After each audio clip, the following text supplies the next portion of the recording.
नमस्कार, clean news Jharkhand में आप सभी श्रोतागणों का स्वागत है। आप जानेंगे खबर पूरे झारखंड से। आर्चरी में निशाने पर लगेंगे झारखंड से एक से बढ़कर एक तीर। जानिए कैसे तैयार हो रहे हैं अद्भुत तीरंदाज।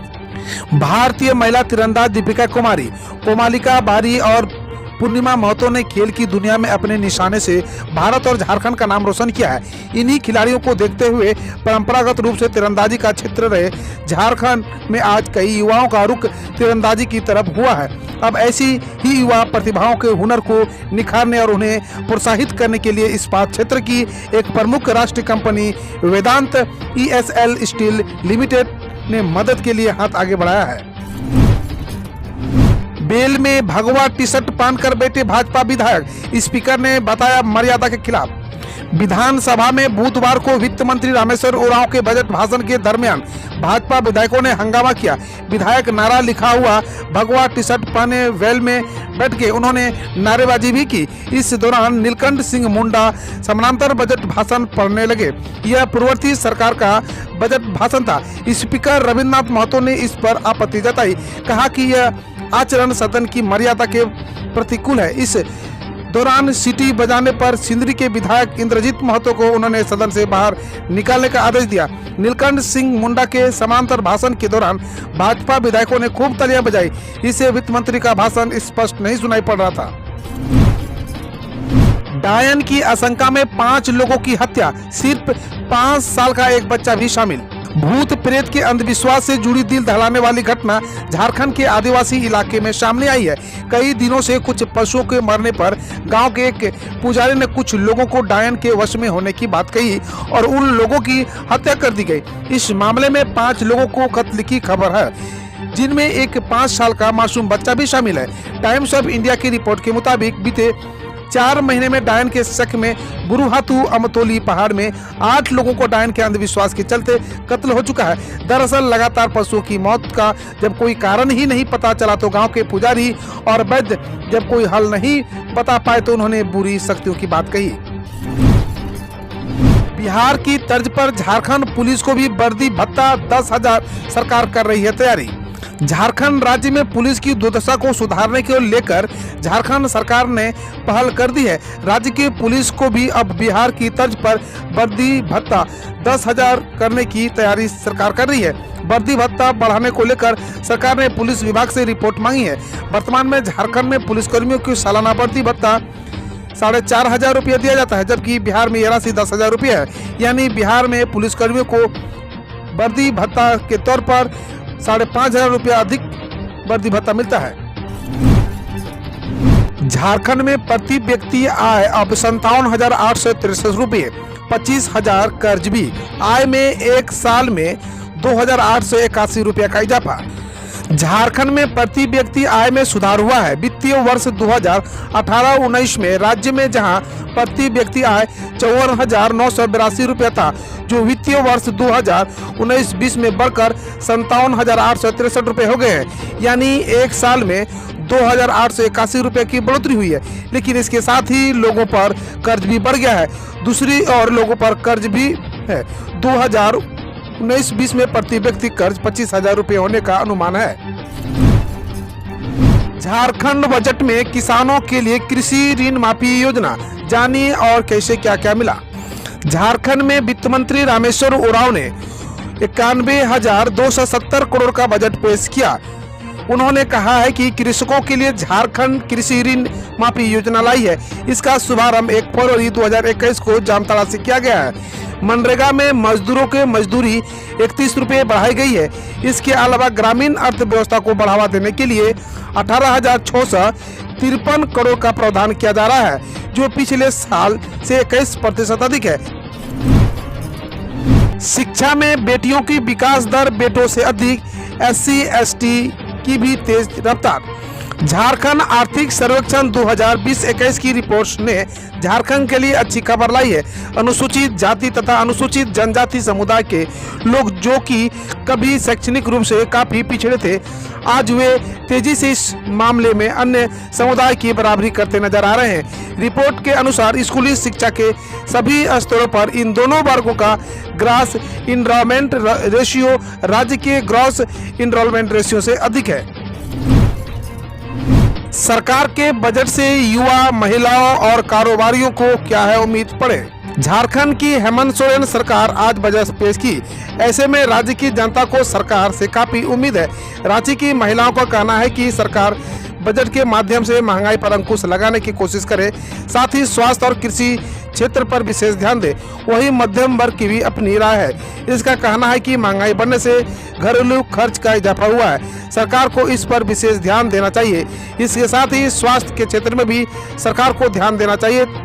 युवाओं का कहना है कि सरकार को शिक्षा के क्षेत्र और रोजगार पैदा करने की दिशा में प्रदान करना चाहिए। टाटा ग्रुप के चेयरमैन ने कहा, व्यापार बढ़ाने के साथ जारी रहेगा सामाजिक कार्य। लगभग 4 मिनट के अपने संबोधन में टाटा सन्स के चेयरमैन ने शहरवासियों को भरोसा दिलाया है कि वे व्यापार बढ़ाने के साथ साथ सामाजिक काम पूर्व की तरह करते रहेंगे। अपने संबोधन के शुरुआत में चेयरमैन एन चंद्रशेखरन ने कोविड-19 जैसी वैश्विक महामारी का उल्लेख किया। कहा कि पिछले 12 महीना काफी कठिन समस्या से गुजरा, स्थिति काफी चुनौतीपूर्ण थी, कई लोगों ने अपने को खोया। इसके बावजूद टाटा स्टील जमशेदपुर की जनता और कर्मचारियों और उनके परिवार के सदस्यों ने मिलकर और एकजुट होकर इस कोविड महामारी को हराने के लिए अपना योगदान दिया। बड़े हमले की प्लानिंग में जुटे थे उग्रवादी, पुलिस ने रचा ऐसा चक्रव्यूह कि फिर गया मंसूबों पर पानी। इन दिनों झारखंड पुलिस जोरों से राज्य की उग्रवादियों के खिलाफ अभियान चला रहा है। इस बीच झारखंड पुलिस को एक बड़ी कामयाबी हासिल हुई है। झारखंड की चतरा पुलिस ने किसी बड़ी हमले की साजिश से जुटे 5 उग्रवादियों को गिरफ्तार किया है। गिरफ्तार किए गए अपराधियों में विनोद यादव, पप्पू कुमार, विपिन गंजू, विजय गंजू, प्रसाद गंजू है। पुलिस को इन लोगों के पास से कई हथियार, सिम और नकदी भी मिले हैं। तो चलिए अब खबर जानते हैं देश विदेश से। आपातकाल लगाने का प्रायश्चित ही करना है तो राहुल को कांग्रेस छोड़ देनी चाहिए, बीजी का कहना है। राहुल गांधी द्वारा पूर्व प्रधानमंत्री इंदिरा गांधी के 1975 में आपातकाल लगाने को गलती बताने पर हरियाणा के मंत्री अनिल विज ने कहा है, राहुल का केवल यह मान लेना काफी नहीं है। बकौल विज लोकतंत्र विरोधी तानाशाही सोच आज भी कांग्रेस में जिंदा है। अगर राहुल को प्रायश्चित ही करना है तो तानाशाही पार्टी को छोड़ देना चाहिए।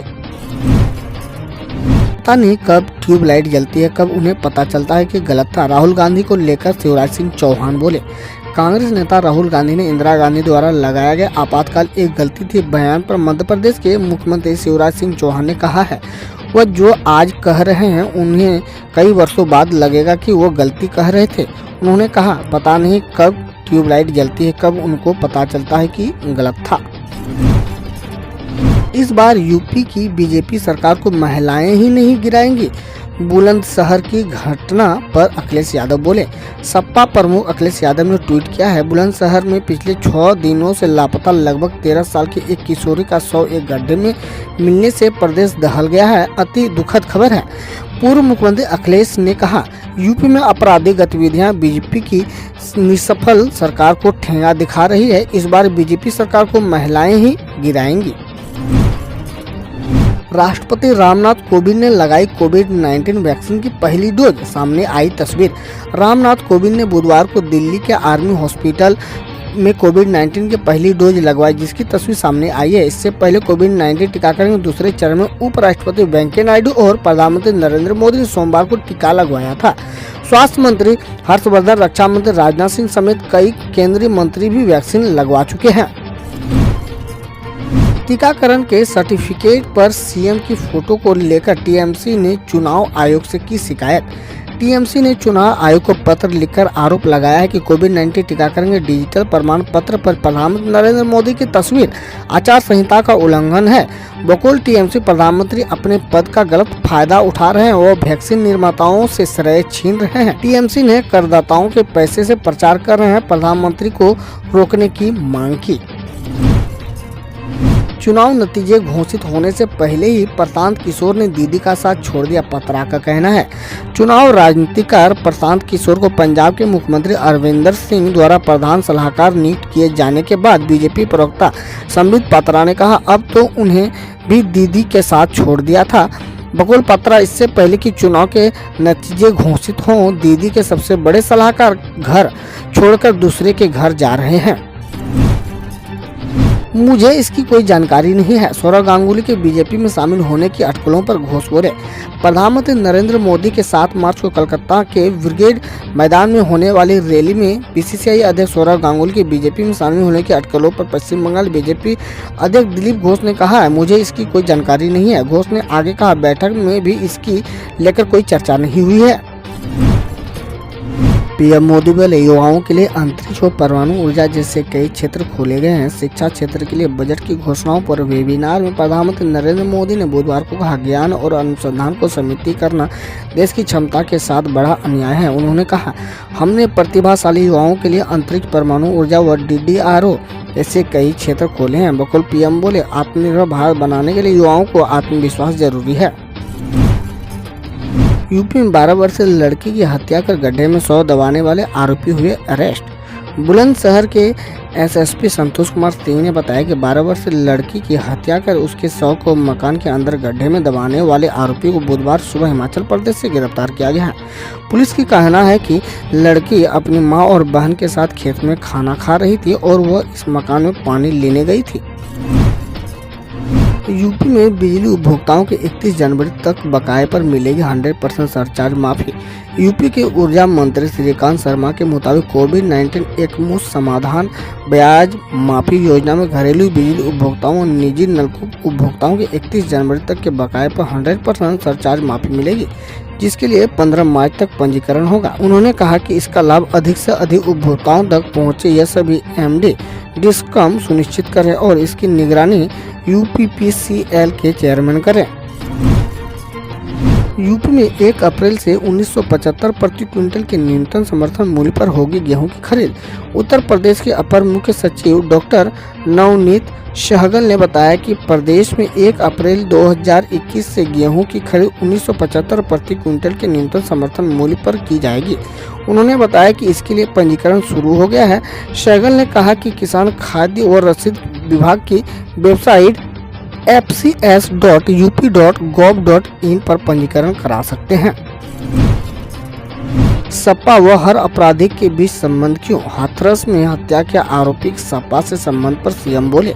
हाथरस में शख्स की गोली मारकर हत्या मामले उसकी बेटी द्वारा आरोपी के सपा से संबंध को लेकर मुख्यमंत्री योगी आदित्यनाथ ने बुधवार को कहा, सपा और हर अपराधी के बीच संबंध क्यों है? उन्होंने कहा, हाथरस की दुर्भाग्यपूर्ण घटना ने सपा को फिर से प्रकाश में ला दिया है। क्या सपा का आरोपियों से संबंध ही नहीं है? हम रोज ऐसे ही न्यूज लाते रहेंगे, तो यदि आपने अभी तक क्लीन न्यूज को सब्सक्राइब नहीं किया है तो पहले फटाफट सब्सक्राइब कर लें, साथ ही बेल आइकन को दबा दें ताकि कोई अपडेट मिस ना हो।